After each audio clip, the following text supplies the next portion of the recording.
Günaydın arkadaşlar, günaydın. Yine el yapım kuru yemiş meyvelerin sergisi Ankara'da. Ahmet Baba'nın sergisi. Yine bu yelma. Ne kurdulan yelma. Kuru yemiş. Yine gördünüz mü? Ne güzeldi.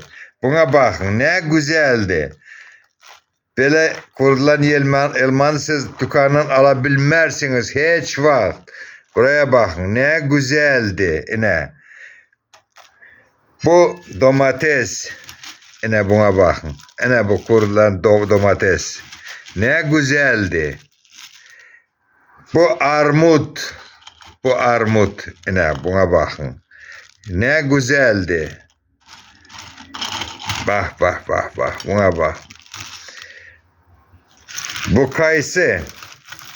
Kampoz kayısısı. Yine bakın. Çekirdeksiz. Çekirdeksiz. Pastılığa okşuyor bu. Kurulan. Bu kurut. Bu kurut. Orta Asya yemeği bu. Süzme. Kurulan süzme. Kazakistan'da, Türkmenistan'da, Özbekistan'da bunu çok seviyorlar. Kırgızistan'da. Bizim Orta Asya yemeğimiz bu. Kurdulan süzme. Kurdulan süzme. Bakın ne. Bu 10 yılda durabilir bu. Süresi hiç bitmez bunu. Tuzlu. Tuzlu yapılıyor. Yine. Buna bakın.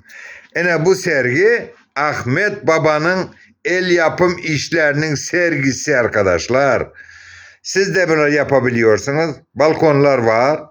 Yaz geldi.